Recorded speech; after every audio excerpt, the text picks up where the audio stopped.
अधिक मास कथा अध्याय 2।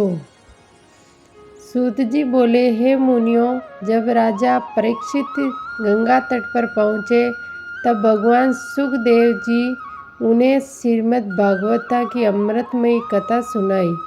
उस कथा को सुनकर राजा परीक्षित को मोक्ष प्राप्त हुआ। उस दिव्य दृश्य को देखकर और वहाँ के पुण्य वातावरण का अनुभव कर मैं यहाँ आप सबके यज्ञ का दर्शन करने आया हूँ। आप जैसे ब्राह्मणों को देखकर मैं स्वयं को धन्य मानता हूँ। ऋषियों ने कहा, हे सूत जी, आपने जो भगवान का व्यास मुख से सुना है वो अत्यंत अद्भुत है और दुर्लभ है। कृपया करके हमें वही कथा सुनाइए जो जीवन का सार हो, जो मन को शांति दे और जो अमृत से भी बढ़कर हितकारी हो। सूत जी विनम्रता से बोले, मैं तो साधारण हूँ, परंतु आप महान ऋषि मुझसे प्रश्न कर रहे हो, ये मेरा सौभाग्य है। जो कुछ मैंने अपने गुरु व्यास जी से सुना वही मैं आपको सुनाता हूँ। इसके बाद सूत जी ने एक पुरातन प्रश्न सुनाया। उन्होंने बताया, एक बार देवऋषि ऋषि नारद बद्रीनाथ के समीप स्थित नर नारायण के आश्रम में पहुँचे।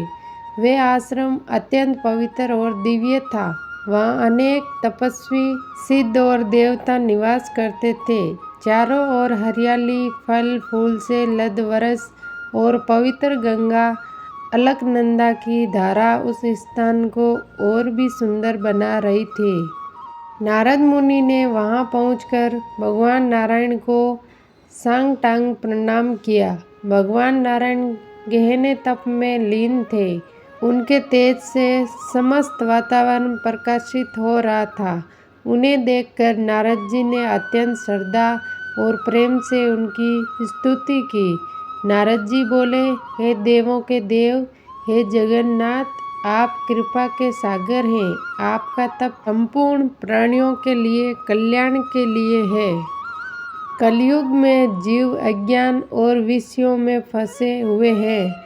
ऐसे समय में उनके उद्धार के लिए कोई सरल और प्रभावी उपाय बताइए जिससे उनका कल्याण हो और उन्हें मोक्ष प्राप्त हो सके। मैं भी आपके मुंह से वही ज्ञान सुनना चाहता हूँ।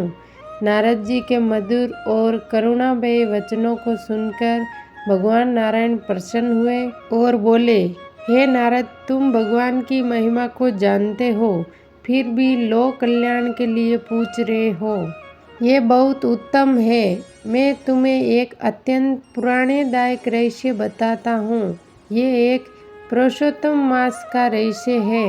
भगवान नारायण ने कहा, ये पुरुषोत्तम मास अत्यंत पवित्र है। इसके स्वामी स्वयं भगवान पुरुषोत्तम है। इस मास में जो भी भक्त श्रद्धा से वक्त जाप, दान और पूजा करता है उस पर भगवान अत्यंत प्रसन्न होते हैं और उसे सभी कष्टों से मुक्त कर देते हैं। नारद मुनि ने पुनः प्रश्न किया, हे प्रभु, अन्य महीनों के देवता तो मैंने सुने हैं, परंतु पुरुषोत्तम मास का रहस्य क्या है?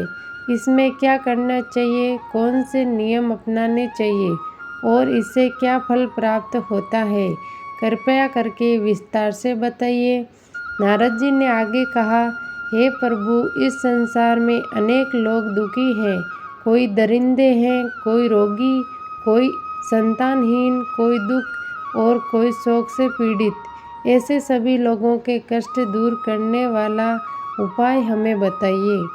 सूत जी कहते हैं, नारद जी के इन करुणा से भरे वचनों को सुनकर भगवान नारायण गंभीर और शांत स्वर में आगे की कथा कहने लगे जिसे समस्त संसार का कल्याण हो सके।